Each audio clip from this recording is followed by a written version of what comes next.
kids off to school can be nerve-wracking even at the very best of times, but in the midst of a global pandemic, this anxiety is at an all-time high. Joining us now to tell us how parents can cope with all these worries is psychologist Mary McHugh. Thank you so much for joining us today, Mary.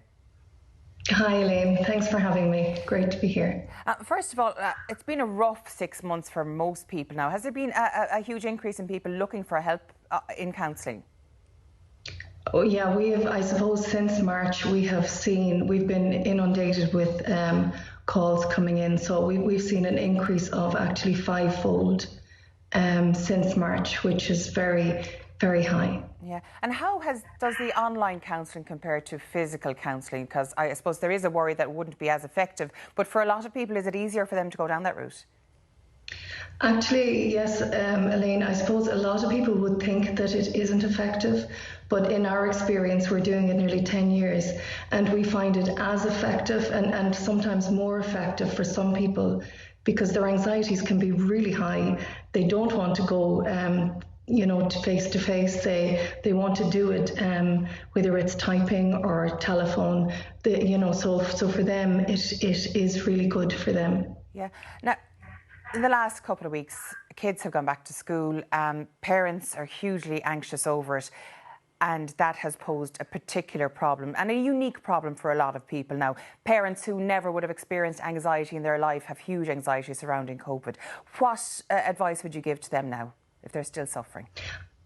I suppose the parent is the parent, and the advice I suppose that I can give them is that they have to take responsibility, I suppose, for themselves and look after their anxieties. So thankfully there's lots of ways in which we can do that, because I suppose the children are picking up energetically from us how everything is going on, and we're all there is nobody who isn't up in a heap about COVID, from the top down, from the government right down. So the only thing we can do really is look after ourselves, and because when the parent looks after themselves, it eases out the anxiety for the children, because they're looking to them for, I suppose, stability and safety, and that is really, it's done by communicating to the child, explaining to the child what's going on, and being very mindful around the children that they're not getting very chaotic about COVID in front of them, and that they do some research and they practically look after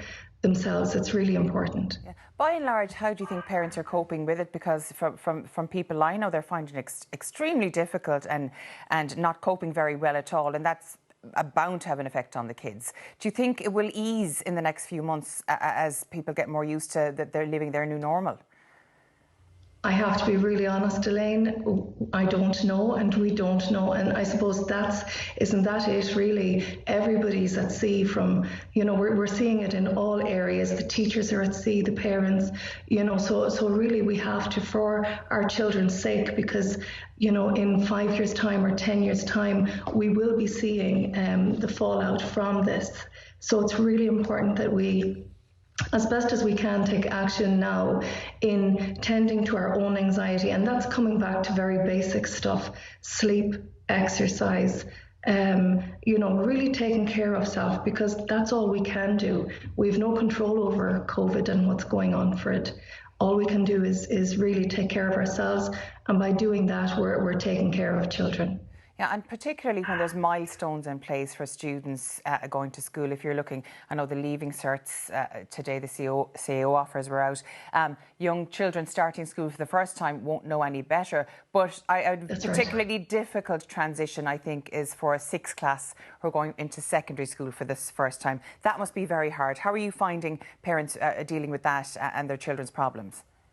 It's really, really difficult, and I suppose we not only deal with parents, we also deal with teachers.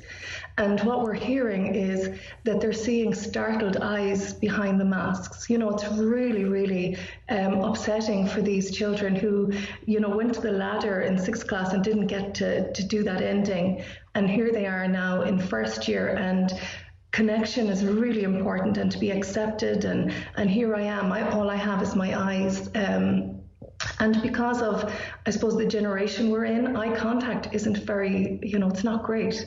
because we're on tablets and we're on devices all the time. So it's a real struggle for first years, and the parents are really anxious about them. So that's very difficult, and I'm sure very difficult for the teachers to manage too, because they also have their own stresses and their own families. So everything is heightened. Our alarm systems within ourselves are all heightened, which is difficult. Yeah, so communication as well is vitally important for interpersonal relationships. But if you're limited by wearing a mask, you're so limited in expressing yourself, it's very difficult for everyone concerned.